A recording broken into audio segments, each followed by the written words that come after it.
Bien, iniciamos entonces. Muy buenas noches. Estamos ingresando entonces a la semana 3, segundo momento de colonizar la realidad.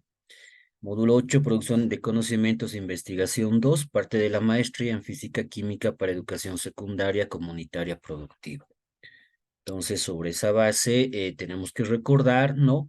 Que dentro del contenido de módulos que tenemos para esta maestría, 4 están destinados a reforzar y avanzar los 4 momentos, ¿no? En el módulo 4 ya se realizó el análisis crítico y autocrítico de la realidad.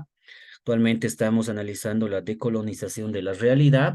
En el módulo 12, la transformación de la realidad, donde ya tendrán que trabajar en su propuesta. Y el módulo 16, los resultados y divulgación.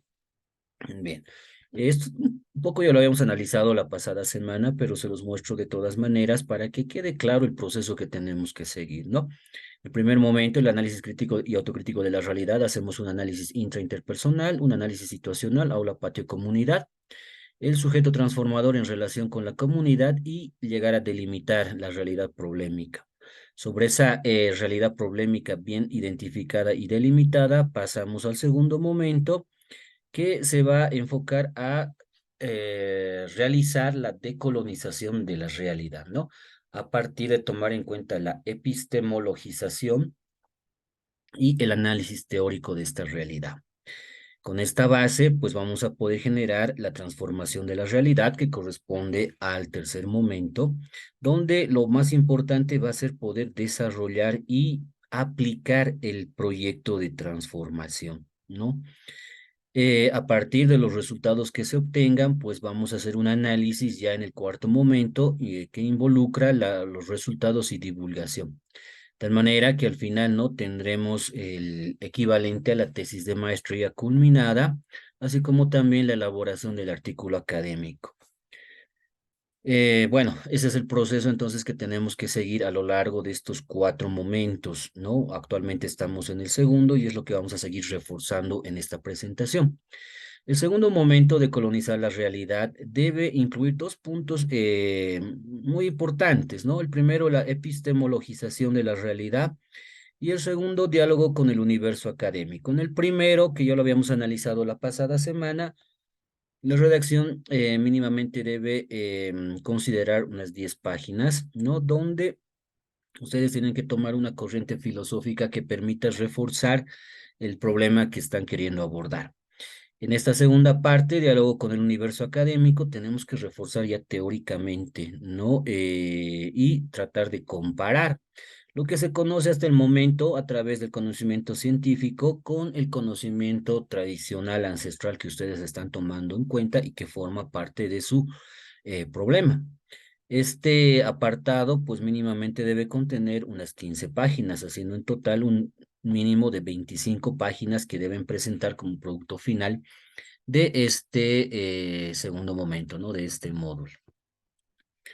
Bien, bueno, ¿en qué consiste este segundo momento, no? A realizar un abordaje e identificar la condición teórica. Entonces, acá lo que vamos a tomar muy en cuenta es la teoría, ¿no? Para esto, pues requerimos leer bastante, especialmente información que proceda de fuentes que sean fidedignas, ¿no? En la actualidad tenemos gran facilidad de poder acceder a la información. El problema radica en que mucha de esta información no es validada.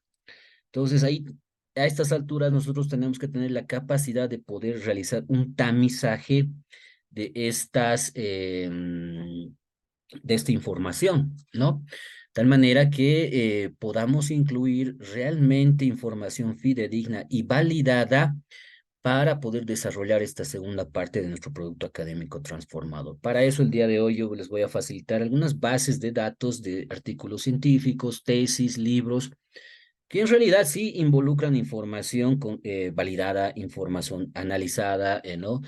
Información que ha sido pues tamizada a través de un comité editorial, ¿no? Y no así publicada en cualquier página de internet. Entonces, ese análisis lo tienen que tomar muy en cuenta, por favor, para esta segunda parte, ¿no? Indaga e identifica conocimientos. ¿De dónde vamos a identificar estos conocimientos? A partir de la revisión teórica que realicemos, ¿no? En estas bases de datos validadas. Una vez que tengamos conocimiento, hayamos hecho la revisión de este conocimiento científico, lo tenemos que contrastar con la información, ¿no? Del primer momento. Bien, en el primer momento habíamos aplicado ciertos instrumentos, habíamos identificado un problema, habíamos hecho un análisis de la realidad, ¿no? La realidad del lugar donde ustedes están trabajando. Ahora, todo este abordaje que han realizado, ¿no? Fruto de la intervención en su unidad educativa, ¿no? Tiene que de alguna manera ahora compararse con lo que dice o recomienda la teoría, ¿no? Por eso hacemos referencia a contrastar la información del primer momento, es decir, comparar la información que tenemos en el primer momento con la información que estamos recolectando en este segundo momento, para poder identificar puntos de encuentro y desencuentro, ¿no? Es decir, igualdades, desigualdades, equivalencias, ¿no? Que nos permitan entender mejor el problema que hemos decidido abordar, ¿no? Por eso que les decía al inicio, en este segundo momento lo que queremos realizar es fundamentar y entender mejor el problema que hemos decidido abordar. Bien, la primera parte, bueno, ya la realizamos la pasada semana, simplemente se los incluyó a manera de recordatorio, ¿no? Problema delimitado, esto ya lo habíamos analizado la primera semana, donde ustedes tenían que claramente identificar cuál es el problema, ya que este es el punto de partida, ¿no? Para el segundo momento. Si ustedes tenían problemas con con la identificación de este supuesto problemático, pues de hecho, ¿no? Vamos a tener bastantes problemas en desarrollar esta segunda parte. La forma más sencilla de poder realizar la desestructuración de este problema es a partir de generar macro y microestructuras, ¿no? Las macroestructuras llegan a ser las ideas principales, algo que ya les había explicado la pasada semana. Y las microestructuras no permiten argumentar, contraargumentar las ideas principales. Luego tendrían que haber verificado la interrelación de las ideas del texto construido y ordenarlas de acuerdo a las categorías epistémicas, ¿no? Bien, entonces estos pasos para la elaboración de la primera parte del segundo momento. Para esto les había dado, ¿no? Un ejemplo, habíamos incluido un ejemplo. Bueno, este es un ejemplo genérico, no está específicamente direccionado a la especialidad en física química, pero por lo menos nos guía, nos hace entender cómo tenemos que delimitar el problema, ¿no? Palay en los tejidos del Carnaval de la Cultura Norte Potosina para el desarrollo de lectura comprensiva e inferencial en niños de tercero de primaria, ¿no? Entonces, a partir de la identificación de este problema y delimitación, pues generamos tres macroestructuras, ¿no? Obviamente que tienen que estar claramente relacionadas y que permitan entender mejor el problema que han decidido abordar. La didáctica en la cultura andina, los procesos neurológicos de aprendizaje a partir del tejido, comprensión lectora inferencial en los niños de primaria y microestructuras, ¿no? Que son las ideas que van a ir a reforzar las ideas principales o genéricas para cada punto, ¿no? Es decir, que cada macroestructura va a tener una serie de microestructuras, ¿no? Acá en este caso, solamente a manera de ejemplificación, se están desarrollando tres microestructuras para la primera macroestructura. Algo semejante tendrá que ocurrir para la macroestructura 2 y la macroestructura 3, ¿no? Bien, sobre esa base, ahora pasamos a la segunda parte del segundo momento, ¿no? Diálogo con el universo académico. Esta parte tal vez viene a reforzar teóricamente el problema que hemos decidido abordar. Él es el equivalente al marco teórico, ¿no? De una tesis convencional. En tal sentido, lo que tenemos que hacer es revisar, ¿no? Fuentes primarias y secundarias de información que permitan, ¿no? Que permitan comprender mejor, sistematizar y contrastar el problema que se ha decidido abordar, ¿no? Cualquier realidad problemática abordada no es un tema único y creado en Génesis, y esto es real, ¿no es cierto? Por más novedoso que parezca nuestro problema, si es que tenemos la paciencia y la pericia de realizar la búsqueda de información, lo más probable es que podamos encontrar algún tipo de información. En tal sentido, ¿no? ya tengamos un antecedente, un fundamento que nos permita desarrollar y analizar pues el problema que hemos decidido abordar. Y eso es real. Hoy en día es bastante complicado tratar de iniciar un estudio totalmente novedoso, ¿no? En algún momento han surgido casos dentro, obviamente, de lo que se ha hecho el análisis dentro de la investigación cuantitativa, ¿no? El caso pasado de COVID-19, por ejemplo, ¿no?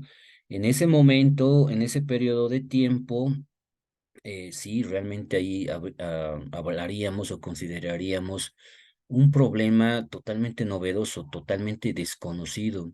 Y es por eso que dentro de la investigación cuantitativa, pues se ha empezado a tratar de entender, comprender y abordar ese problema a través, ¿no? De seguir justamente la jerarquía de métodos o alcances de investigación dentro de la investigación cuantitativa. No, es así que se ha empezado con un estudio exploratorio, posteriormente descriptivo, más adelante correlacional y finalmente explicativo, que ha dado pues origen a la generación de las vacunas, ¿no? Y de esta manera poder entender mejor al problema. Salvo estos casos excepcionales, bueno, en realidad pues no existe información totalmente nueva, ¿no? Es así que más bien tenemos que aprovechar la información que se tiene hasta el momento, fruto de anteriores investigaciones realizadas, con la finalidad de poder reforzar y entender mejor nuestro problema. Bien, luego dice, indagar una buena cantidad de recursos académicos para conocer las experiencias, los debates realizados en otros contextos en torno a su tema. Definitivamente, ¿no? Necesitamos nosotros información, fuentes primarias, máximo fuentes secundarias. Las fuentes primarias hace referencia a información obtenida a primera fuente, es decir, los resultados a los que han llegado cierto grupo de investigadores, ¿no? Que usualmente están publicados en artículos científicos, específicamente dentro de la jerga científica denominados papers, ¿no? Así como también las tesis. Son las únicas fuentes primarias que me van a mostrar información, ¿no? Que ha sido realmente reportada por los investigadores. Ahora, otro tipo de fuentes que más bien lo que hacen es compilar información procedente de fuentes primarias, son pues denominadas fuentes secundarias. A este grupo podemos mencionar, ¿no? O podemos incluir los libros, podemos incluir las monografías, podemos incluir los artículos de revisión o reviews.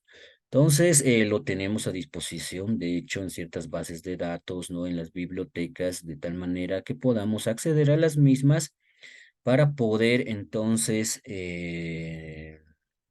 tratar de obtener, ¿no? Información que de la misma manera que las fuentes primarias nos permitan, ¿no? Fundamentar, sistematizar y entender mejor el problema.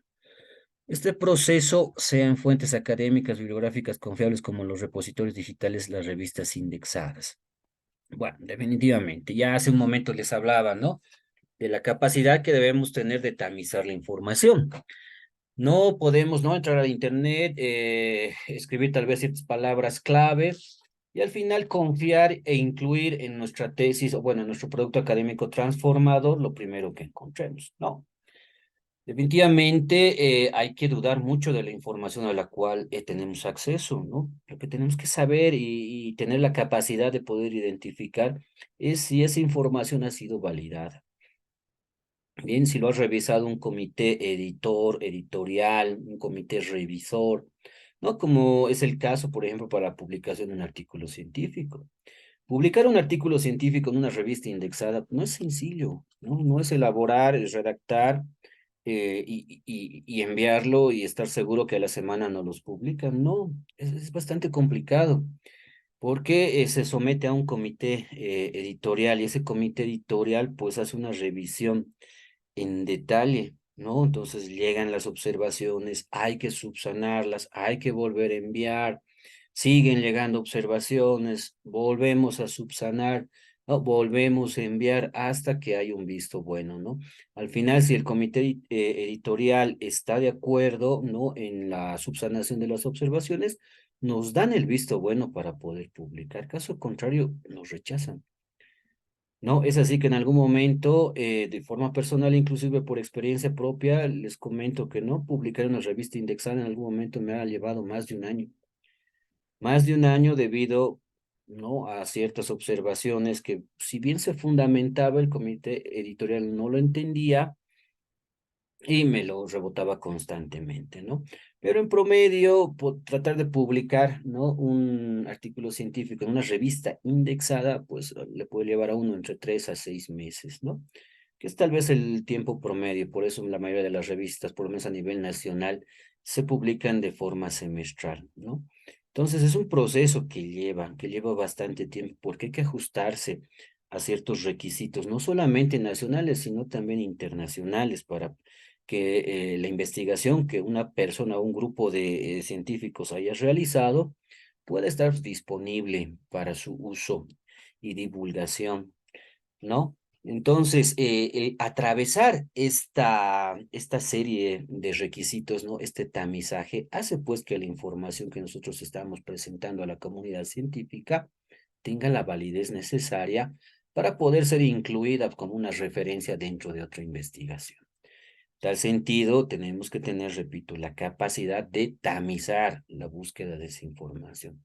Es por ese motivo que no les voy a aconsejar yo para nada que ustedes entren al Google directamente y empezamos a realizar la búsqueda. No, no. De hecho, descartamos el Google, pero el Google tiene una ventaja, ¿no? Interesante, que ha generado un buscador académico. Justamente se llama el Google Académico.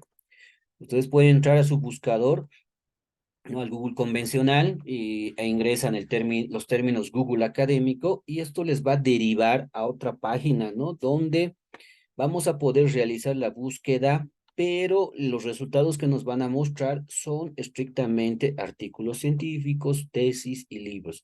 Es decir, información validada, información confiable, información que sí yo puedo incluir a mi tesis, puedo incluir a mi producto académico transformador. Bien, entonces ahí tienen una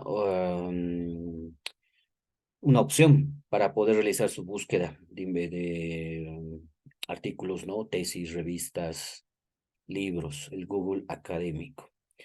Otra, bueno, dentro de lo que es la investigación en educación, ¿no? Yo les aconsejaría lo siguiente: aparte del Google académico, el DialNet. Ustedes ingresan nuevamente al Google, ingresan este término, DialNet, ¿no? Le dan a la primera opción y vamos a tener este buscador. Los términos que ustedes incluyan acá nos van a derivar directamente a artículos científicos dentro de revistas, ¿no? Que están indexadas a este buscador, DialNet. Otra opción que tenemos aquí es el Redalic, ¿no? El Redalic, lo propio, ingresamos este término, Redalic, en el buscador Google. Luego entramos a la primera opción, ¿no? Nos va a llevar a la página principal de Redalic, y acá en este apartado o en este lugar podemos realizar la búsqueda, ¿no? Podemos consultar revistas en línea, instituciones, artículos científicos de aproximadamente 31 países que forman parte o son miembros de la comunidad de Redalic, ¿no? A nivel mundial. Ah, no, perdón, Redalic es América Latina y el Caribe.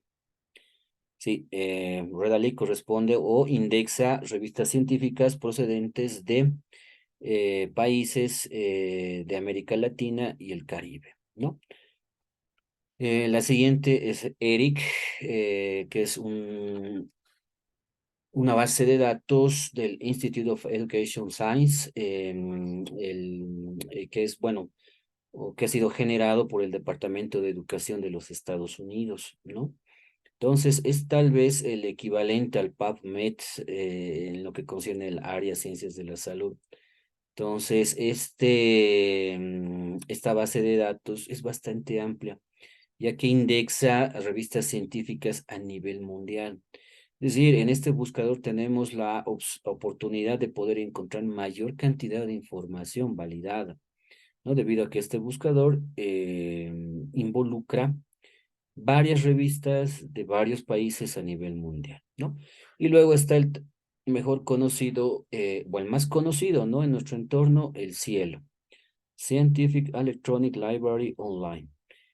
Cielo, bueno, es una base de datos que indexa revistas principalmente de América Latina, ¿no? Ciertos países de África, Sudáfrica, y bueno, principalmente, ¿no? Entonces, tiene lastimosamente Cielo, lo que es Dialnet, lo que es Redalyc, tienen una limitante en cuanto a la disponibilidad de información, ¿no? Ya que la mayor información proviene usualmente de países de Latinoamérica. Es tal vez la ventaja principal que tiene el buscador ERIC, ¿no? Que más bien indexa revistas a nivel internacional. Como ya les decía hace un momento, estos buscadores que he puesto en pantalla, el Google Académico, el Dialnet, el Relic, ERIC y Cielo, son o están enfocados a realizar la búsqueda de información relacionada al área ciencias de la educación, ¿no? Entonces acá sí ustedes van a encontrar investigaciones que involucren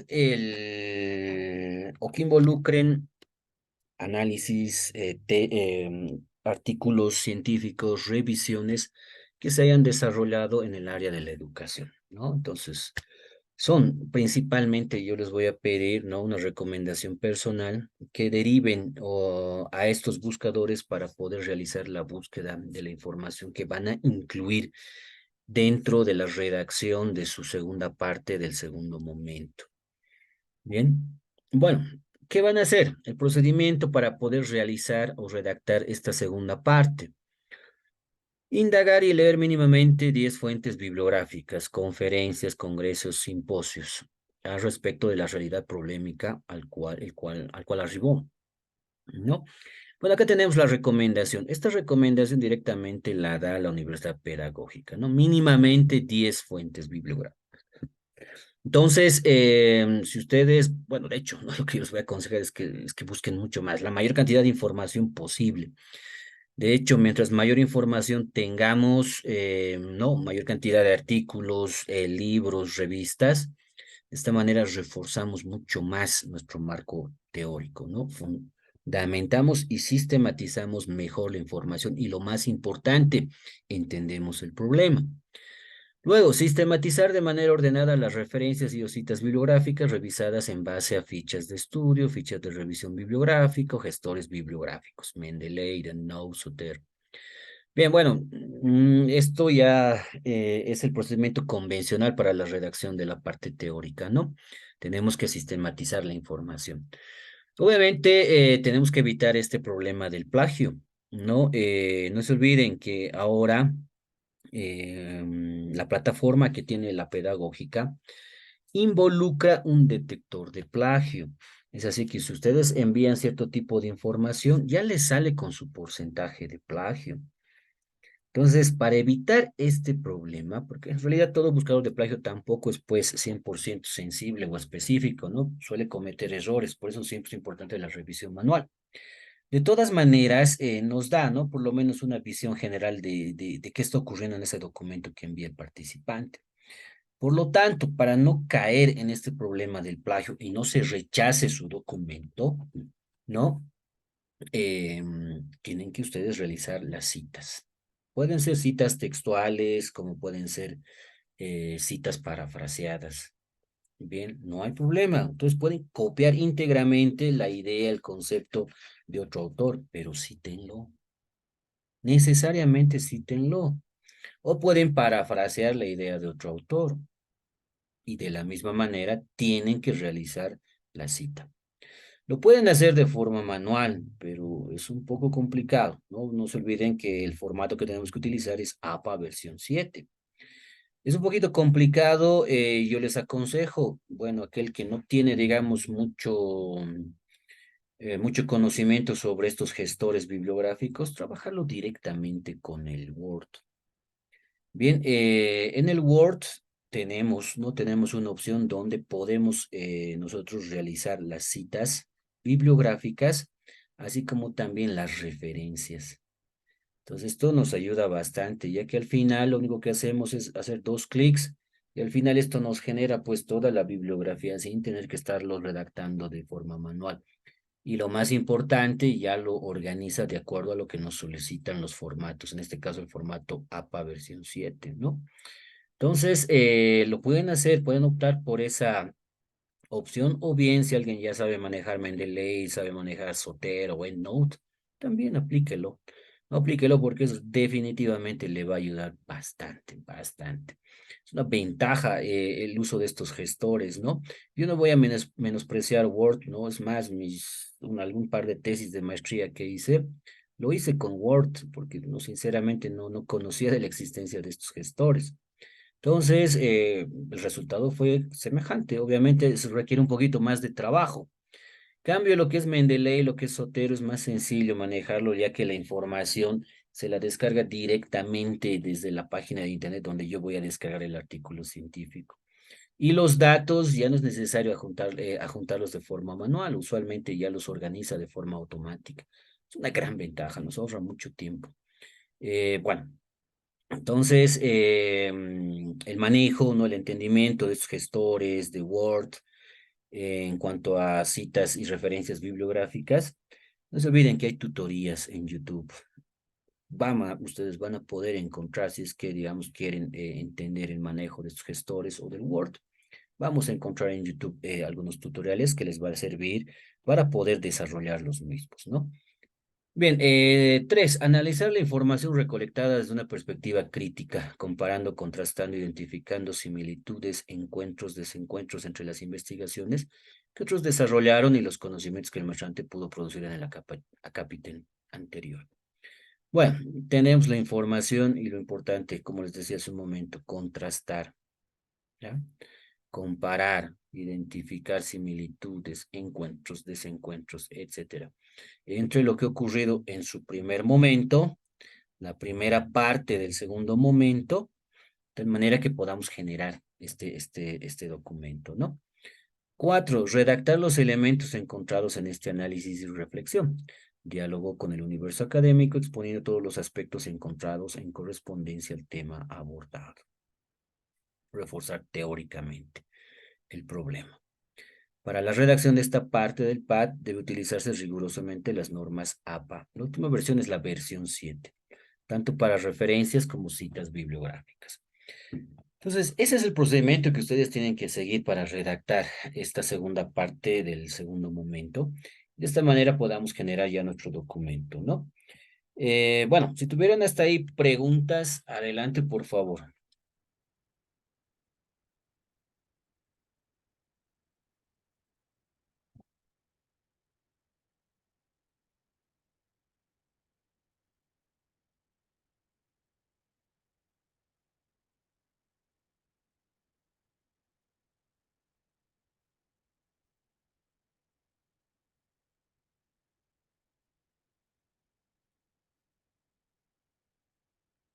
Bueno, para esta semana tenemos una sola actividad y esta está relacionada al justamente desarrollo de la segunda parte del segundo momento, ¿no? Lo que concierne al diálogo con el universo académico. No olviden que se cierra el domingo 27 a la medianoche. Entonces, vayan avanzando, por favor, esta segunda parte, y ya esto se había recomendado, ¿no? La anterior semana, de que vayan realizando la búsqueda de cierto tipo de información que van a utilizar para contrastar y comparar con la información que ya han abordado hasta el momento. Y ahora lo vamos a ir reforzando aún más, pero de forma teórica, ¿no? Y de esta manera ya estaríamos culminando el segundo momento. La siguiente semana lo único que vamos a hacer entonces es reforzar estas 2 semanas. Con eso prácticamente está culminando este módulo, ¿no? Hasta acá ustedes ya tendrían que tener bien conocido a su problema, bien entendido. Tal manera que a partir de este conocimiento sobre su problema, ustedes ya puedan ir pensando en una posible propuesta de intervención, ¿no? Esa propuesta la tienen que generar ya en el tercer momento y ya la tienen que aplicar para ir obteniendo resultados que se van a analizar en el cuarto momento. Bien, pues eso sería todo para esta semana. Tuvieran preguntas, ¿no? Sobre las actividades, sobre ese desarrollo de estos elementos, adelante, por favor. Buenas noches, magíster. Buenas noches, adelante. Eh, una ayuda, magíster, es el caso de lo que es, para lo que es para la redacción, todo aquello. No sé si nos puede colaborar con lo que es, con, por ejemplo, un modelo, una instrucción.